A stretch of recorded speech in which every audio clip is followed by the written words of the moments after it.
Les travaux de la 43e Assemblée générale de l'Association internationale des maires francophones ont débuté ce mercredi 11 octobre au Palais des Congrès de Cotonou et prendront fin ce samedi 14 octobre 2023. D'abord, je voudrais vous remercier le président Luc Setoni-Atroko pour l'accueil qui nous a réservé et le féliciter pour la qualité de l'organisation de cette réunion. Mais au-delà de cela, c'est un moment d'échange d'expériences exceptionnel parce que l'ensemble des maires sont confrontés à la même problématique. Comment transformer leur territoire dans le cadre de développement avec des moyens souvent très réduits. Et donc cette réunion permet à environ 300 maires venus de tous les continents de partager leur expérience. Nous avons été invités par le maire de Cotonou pour venir participer à ce congrès qui se déroule à Cotonou, au cours duquel il y a beaucoup de panels. Et ça permet de faire des échanges entre les collectivités territoriales de l'espace francophone pour des retours d'expérience, pour se connaître et pour nouer très certainement des coopérations décentralisées entre ces différentes collectivités. Ma présence ici est justifiée par le fait que dans le cadre du partenariat stratégique Union européenne et de l'AIMF, ces deux partenaires de développement sont venus appuyer l'association des villes et collectivités d'Afrique centrale créée en 2017 à Libreville par les métropoles et capitales de cette sous-région de l'Afrique.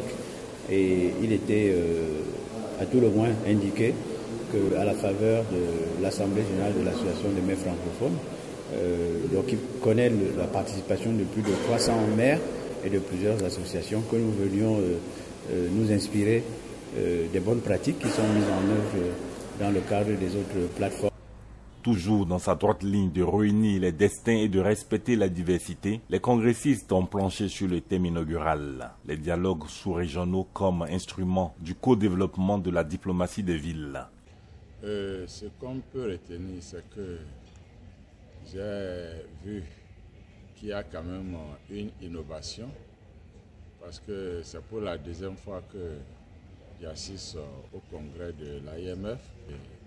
J'ai vu qu'il y a quand même des changements, parce que l'avantage de ces creuset, c'est pour qu'il y ait des échanges au niveau donc des municipalités pour permettre aux uns et aux autres de pouvoir surmonter les défis qui sont les leurs. Voilà, donc on est venu participer à l'AMF, dont AMCS est membre, parce qu'on a compris les efforts consentis par l'AMF pour renforcer davantage les collectivités territoriales en Afrique et mettre en synergie et en réseau ces collectivités territoriales dans le but vraiment de développer des activités de développement, des projets de développement.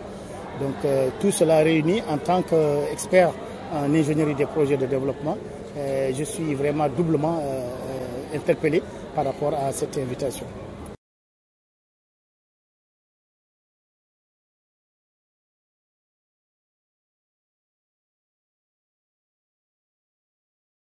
C'est particulièrement d'animer la session sur le Sahel. Il y a une session à huis clos des maires du Sahel qui est prévue cet après-midi.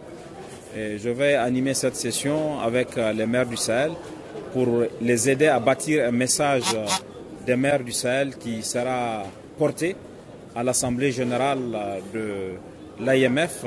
Comme vous savez, le Sahel traverse une situation particulière avec cette crise endémique, cette crise sécuritaire multiforme endémique. Et il y a lieu de mobiliser la solidarité des villes, des collectivités territoriales en faveur du Sahel, et Cotonou nous a semblé être une excellente occasion pour présenter, faire un état des lieux de la situation au Sahel et vraiment mobiliser, sensibiliser et puis espérer que les participants ici apportent leur solidarité et leur soutien pour que nous puissions sortir de cette situation sécuritaire difficile et aborder véritablement les défis du développement qui se posent au Sahel. La Mauritanie, le Niger. Voilà, donc nous avons été créés pour accompagner nos États, mais sans être un organe, une instance du G5 Sahel.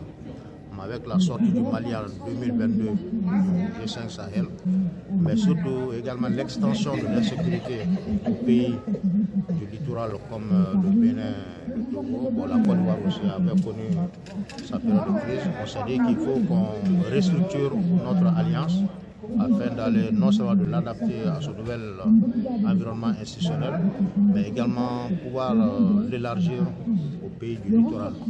Et c'est ce que nous avons fait au mois de juillet dernier à Nouakchott à travers une assemblée générale extraordinaire qui a regroupé au moins une dizaine d'associations de pouvoirs locaux des pays concernés, Burkina Faso, Niger, Mali bien sûr, Mauritanie, Tchad, mais également le Sénégal, le Bénin et le Togo. Échanger avec notre ville, échanger avec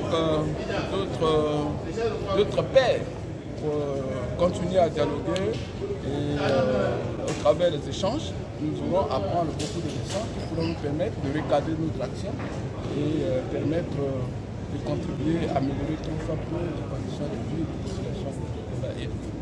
L'occasion pour les participants de se prononcer non seulement sur l'organisation du congrès, mais aussi en présenter brièvement leur ville et surtout leur fêtière. C'est une fêtière qui regroupe l'ensemble des régions du Mali. Elle est composée d'abord par un bureau de 6 membres. Ensuite, il y a une assemblée générale qui est l'instance supérieure qui permet de prendre des décisions. Elle est là pour accompagner les régions du Mali dans le renforcement de leur mission, celle de promouvoir un développement économique et régional équilibré pour le bonheur des populations. L'association Mauritanie des communes sud est composée de 14 communes en Mauritanie, le sud de la Mauritanie et le nord du Sénégal, ces communes évoluent dans le cadre de la coopération décentralisée, donc dans le cadre d'un partenariat avec Grand Paris Sud composé de 24 communes. Donc il y a longtemps, il y a plus de 30 ans, qui évolue un peu dans ce cadre de partenariat. Donc je représente cette association en tant que coordinateur national. Je suis venu avec le maire de Bogué, M. Adama, qui est membre, dont Bogué est membre de l'AMCS. Ma commune, c'est la commune de Sanga, qui est dans la région de Banyagra et l'une des communes les plus touristiques du Mali. C'est une commune qui est composée de 65 villages et avec une population de près de 60 000 habitants. C'est une plateforme qui réunit les villes de la RDC, du Rwanda et du Burundi.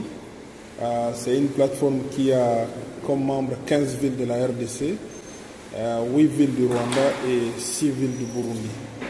C'est une plateforme qui a été créée depuis 10 ans sous l'initiative de l'Association internationale de maires francophones avec pour objectif de regrouper ou de réunir les maires dans un dialogue transfrontalier afin de travailler sur les questions de la consolidation de la paix dans la région des Grands. Oui, ma commune, c'est la commune Kosa 1. Elle est semi-rurale. Elle est composée de 4 cantons et la grande ville Kara. Kara est une ville universitaire. Tombouctou, c'est vrai, est une ville historique. C'est pour ça qu'on appelle Tombouctou la ville mystérieuse, parce que c'est une ville pétrie d'histoire. C'est une ville surtout de connaissances. C'est une ville d'échange. La ville de Tombouctou a 2 aspects. Le premier aspect, comme je vous ai dit, c'est la culture et c'est la connaissance. Vous savez, ensuite, Tombouctou est un carrefour entre le Sahara et entre la zone, on va dire, soudanienne. Tagandougou, c'est au sud du Mali, dans la zone du barrage de Séléngué, le barrage hydro-agricole de Séléngué. Et ma commune fait 18 000 habitants. Les activités phares de la commune sont des activités agro-silvico-pastorales. Et il y a aussi la pêche avec le lac de retenue d'eau.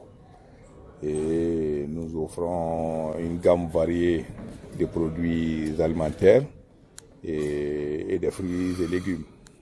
Ça, c'est la commune de Takandou. Nous sommes à une centaine de kilomètres de la capitale du Mali.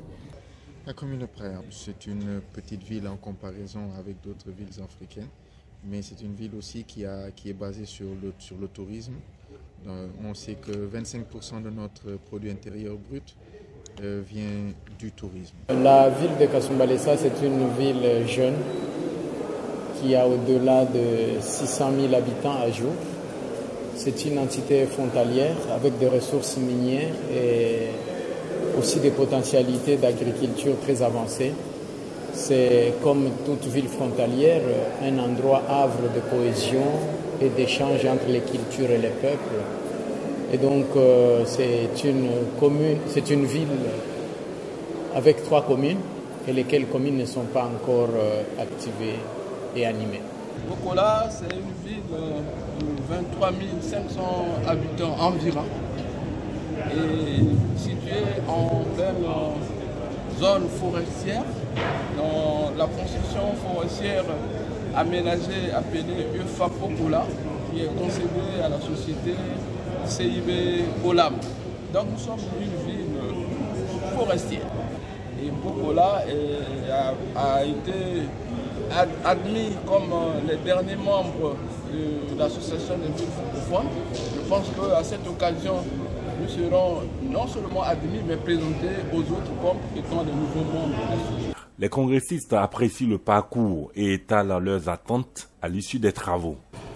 Nos attentes, c'est de partir de Cotonou avec une meilleure expérience, de meilleures pratiques, mais également un meilleur réseautage, afin que cette rencontre serve à améliorer les conditions de vie de nos laborieuses populations. Ma motivation, c'est que puisqu'aujourd'hui, vu le monde avec l'évolution qui se passe dans le monde, surtout sans la diplomatie locale, je pense que le monde serait ingérable. Donc quand on parle de diplomatie et de développement à travers la culture, je pense que pour moi c'est le premier choix d'être là. Dans le temps, nous n'étions que sur des questions liées à la cohabitation entre les populations, mais actuellement, nous avons dépassé ces questions liées à la cohabitation, mais on est dans les questions de l'air, notamment le maire discute sur les questions liées au climat, les maires discutent sur les questions liées à la santé, parce que la question de la santé avec la pandémie à Covid-19, mais aussi nous sommes dans une région où il y a eu ce qu'on appelle la maladie à virus Ebola. Nos attentes, c'est que nous souhaiterions que l'AMF fasse en sorte que cette association aille de l'avant et fasse en sorte que tous les maires de cette association fassent le plaidoyer des populations afin que les populations, la situation des populations s'améliore et en sorte aussi que cette association prenne en compte aussi les préoccupations des maires qui participent à cette assemblée. Je m'attends à beaucoup de choses parce qu'il y a beaucoup de personnalités qui viennent de différents horizons. Certainement, on aura à partager les idées, les préoccupations de différents participants, des uns des autres, pour pouvoir s'en servir. Certes, on doit aborder plusieurs thématiques. J'entends déjà parler dans la salle du genre. J'entends parler aussi de l'économie solidaire, économie sociale solidaire. J'entends parler de la sécurité, j'entends parler de plusieurs thématiques. Donc c'est des thématiques vraiment qui nous intéressent et qui nous préoccupent. et que nous pourrons s'en servir. Depuis une dizaine d'années, l'Association internationale des maires francophones s'est engagée dans une réflexion et action qui ont pour objectif d'améliorer les relations et le dialogue local, national et régional comme instrument de développement. Mais aussi surtout que les élus locaux renforcent la collaboration entre eux, renforcent le dialogue entre eux et créent aussi le dialogue au sein de leurs espaces. Les attentes, c'est le renforcement de la coopération entre les villes qui parlent cette langue, le français, la culture, tout en s'ouvrant à d'autres pays, parlant d'autres langues, en restant nous-mêmes identiques, influençant cela, nous pouvons, dans le cadre de la sous-région, dans le cadre de la région, interéchanger et trouver des solutions idoines aux problèmes, notamment du genre, comme cela a été dit, de l'environnement, de la bonne gouvernance, pourquoi pas de la paix surtout, et de développement ensuite. Et ce que nous voulons également, c'est d'associer également la société civile, même vous du média, pour nous accompagner pour le développement de notre ville. À l'issue de ce congrès, nous voulons que les choses bougent. Nos attentes, nous sommes en fait dans une zone de turbulence aujourd'hui. Le Sahel, nous voulons que l'association internationale des maires francophones, en tout cas, nous appuie par rapport à la résolution, en tout cas, des problèmes que nous vivons au niveau de nos territoires. Vous savez, permettre aussi que les élus que nous sommes puissent être au cœur de l'ensemble des dispositifs qui permettent la gestion, le développement durable au niveau de nos territoires. Faire en sorte que les frontières que nous connaissons aujourd'hui, qui sont des frontières physiques, puissent être brisées et laisser place à des frontières sociales et permettre l'intégration de façon sociale pour que nous puissions résoudre nos problèmes parce que nous disons que unis nous vaincrons. Au sortir donc de ce congrès, c'est qu'on attend qu'au niveau des villes africaines, j'allais dire francophones, qu'il y ait de l'amélioration au niveau de leurs finances, parce que tout repose essentiellement sur le budget. Or, c'est la bec noire de toutes les collectivités.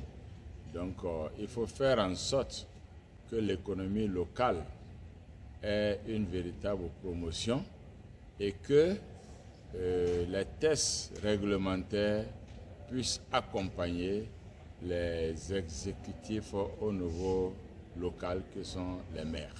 Tous les débats que nous avons eu ce matin, tout ce partage, je pense que tout est vraiment axé sur le vouloir d'être ensemble, de se côtoyer, de partager nos expériences pour que tout le monde puisse être gagnant-gagnant.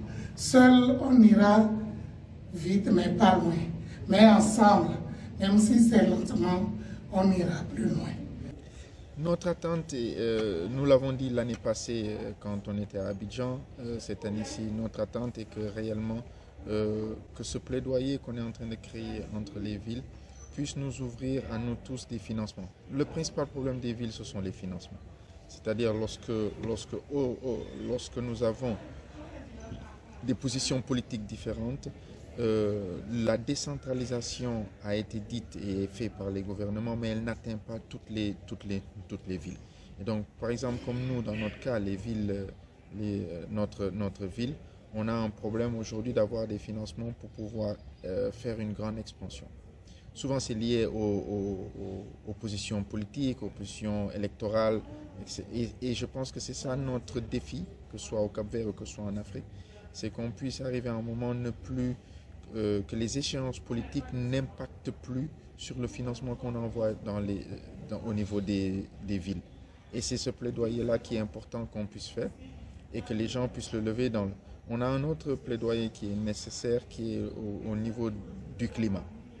Peut-être ici, dans des pays comme le Bénin ou dans des pays comme l'Abidjan l'année passée, vous n'avez pas autant ce problème comme le Cap-Vert. Le Cap-Vert est entouré d'eau. Et donc au niveau de, lorsqu'on a aujourd'hui la couche d'ozone et le changement climatique qui impacte beaucoup sur les eaux, automatiquement on a la sécheresse, on n'a plus d'eau qui couvre et nos nappes phréatiques deviennent du sel.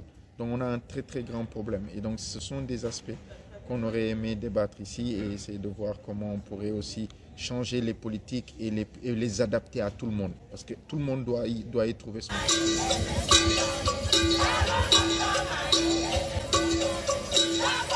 C'est par un spectacle riche aux couleurs de la culture béninoise et un dîner que les travaux de la première journée ont pris fin.